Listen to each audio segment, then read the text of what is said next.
Good afternoon, everyone. I want to give a little update again here on how we're coming along with our flood event and Winter Storm Palmer.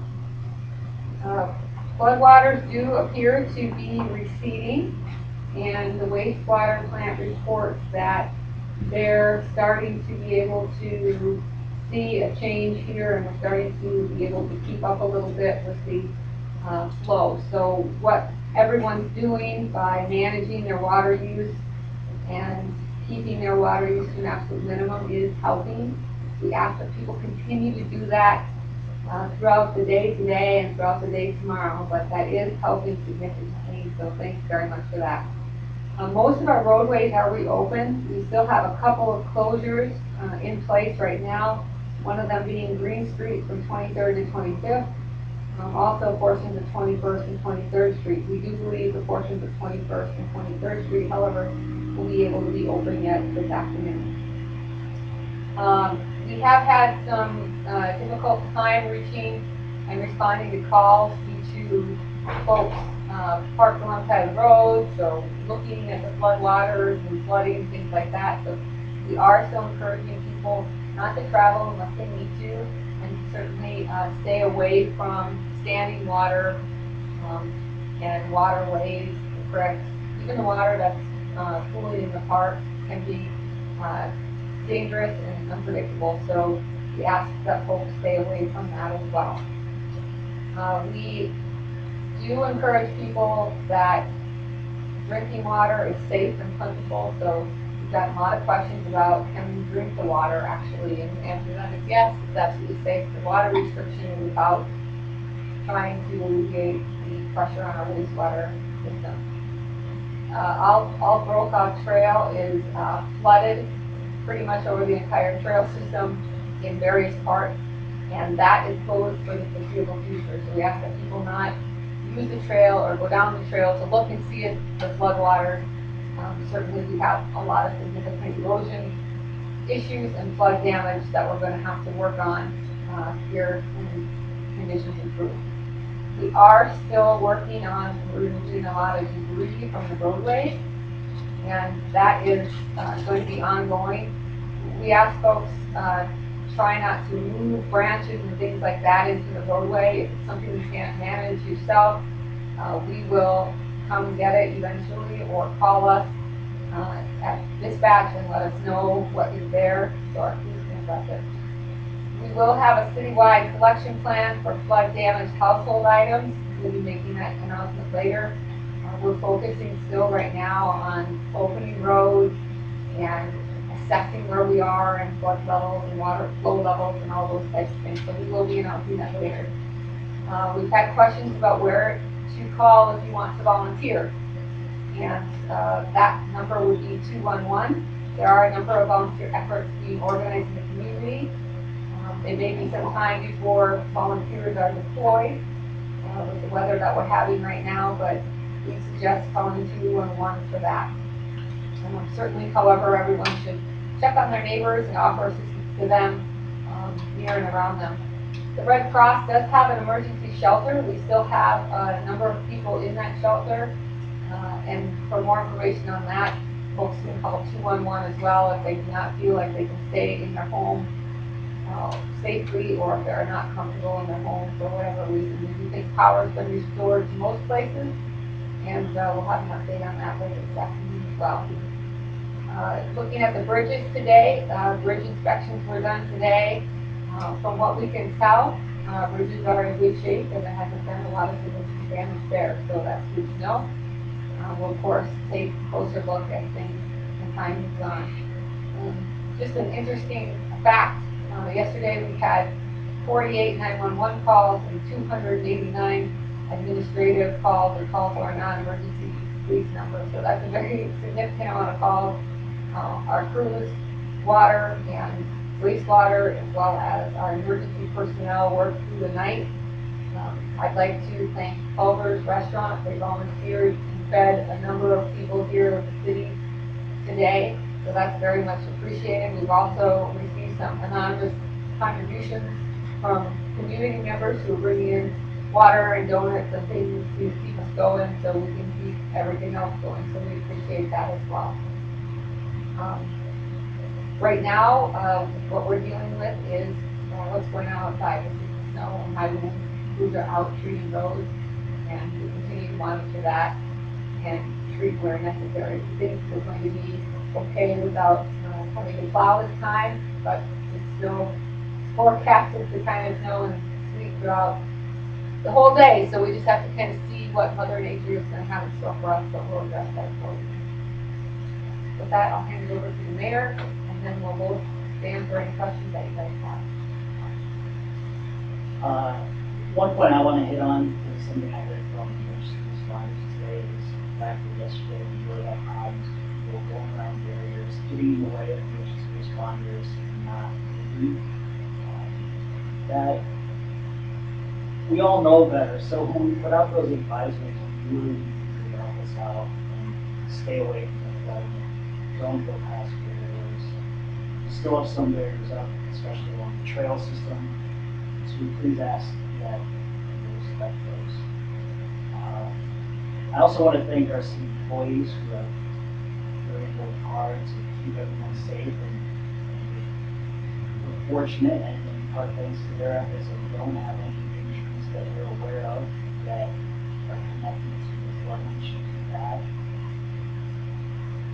Working with them this morning and doing updates about all the work they had done, I'm just constantly reassured about the commitment and the talent that we have on our team. So, yeah, I just want to thank everything they've done. What would you guys like to know? Well, no, it's really in the process, but, in terms of damage and costs, have done some assessments. I know I heard this morning some washouts here and there, and physical damage, maybe how much, what that's going to entail. I wouldn't put a number to it yet, but I will say we've lost a large part of our trail. And in meetings today, as we've been talking about that, that's almost it's a financial loss, of course, but it's an emotional loss for some reason for all of us. That's tough to see that wash away. So there's a big loss there. Infrastructure-wise, we had some erosion issues which we have a grant for, and we did some engineering for, and those plans now can be thrown away, and we're going to have to start over, and we're going to have to talk as a city, with the city commission long term about erosion projects.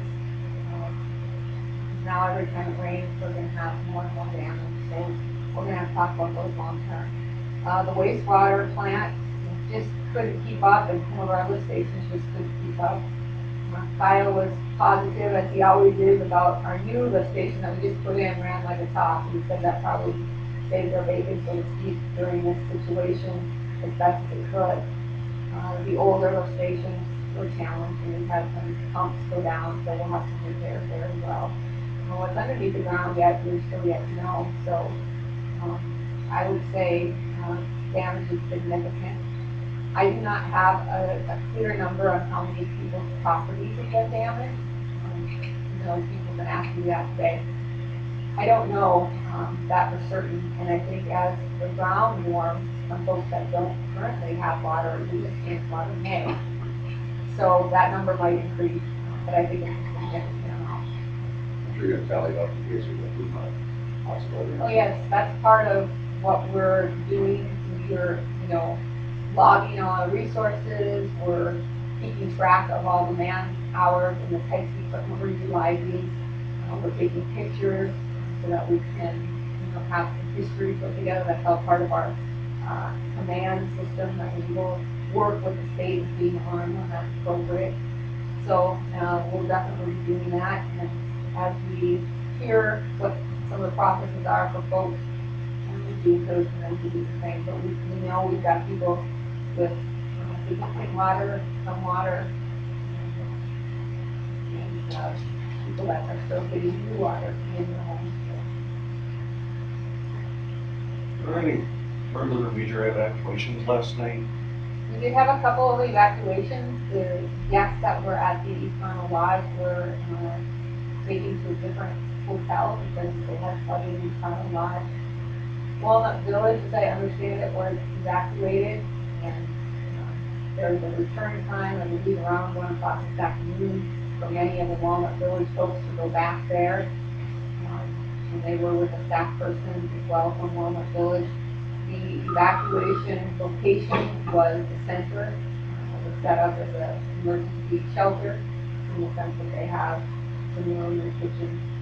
We do know we have some folks who, by their own fruition, decided they didn't want to stay in their homes, whether because they lost power or had a lot of water, and who self-evacuated to some of the other hotels. We do not know how many folks are still in those places, or some have moved out to shelter or to come back home. I don't know what was seen back there, Mike, over an hour ago, the lower house is up in the 60,000. And that would slow that drainage, that surge. Yeah, you know, I would refer to the Corps on what those impacts, those levels have for us as a community. I think that's still far significantly less than what we were looking at a few years ago, or remember this one from 2011. You know, I'm impressed by the power of water, especially after yesterday. So they have not given us any indication that there is any cause for concern, and I trust that if there is cause for concern, they will give us that indication. So right now, I'm going to say I'm not concerned about that situation. I'm sure it's going to cause late. You know, that it's going to go a few weeks necessarily to probably dry so they can handle some of the water. But I'm anticipating they would release information to us about their releases if they were concerned for us. The Martin Street project was a flood control, the grant for that, and I wasn't here for the flood of 57, believe it or not, but this was higher water than I've seen of any other past events. I mean, we certainly have been concerned about the way it performed, the changes, anything like that. Well, you know, I know the folks that have water in their homes right now are frustrated and probably disappointed, and they may not have the same answer to this question that I have. But, you know, if you do the if not but for that fast, I mean, if you hadn't done that project, I can't imagine what the results would be. So, I mean, I think it performed well. It's performed well throughout a lot of wet summers that we've had. And, you know, it's also performed well for our community as a quality of life project and an aesthetic project. So I'm going to say yes, I think it did its job. I know the folks that have water, it's hard for them to, you know, it was just too much water too quickly with the snow. Those things have a point to where it gets flood control. It doesn't mean it's, you know, flood alleviation. Things still happen. Just put things in perspective.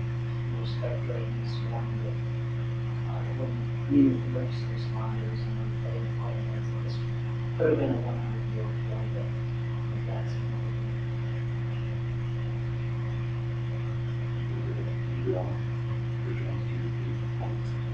I don't know if anyone has or not. I'm certainly can ask emergency management or home leader for what might be happening.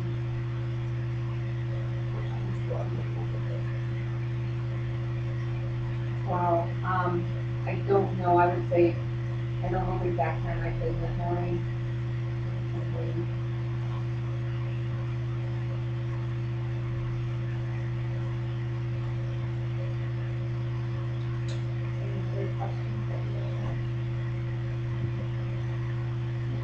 one thing I would say is have gotten, or I personally see why we had an outpouring concern. Wondering how things are going, whether that's within the city or people across the region. Seeing the video footage yesterday, the photos, it was shocking and heartbreaking for a lot of us to see that scale of flooding in our community, causing damage to places that we all know well and walk and drive every day. So we know we have a long road ahead of us to recovery. That's how floods work. Damage happens right away, yes, but some of it you don't know has occurred until weeks or the city with our wastewater plant, we might not have the years of what's just appreciate everyone working together to resolve our immediate problems, and then we know we're on a long way ahead to rebuild and make sure we're ready for the next natural challenge. Hopefully not disaster, but next challenge. I hope the next challenge is too much sunshine. That's what so today, this afternoon, we'll be making decisions about tomorrow's closures in terms of the Summer Activity Center and the library.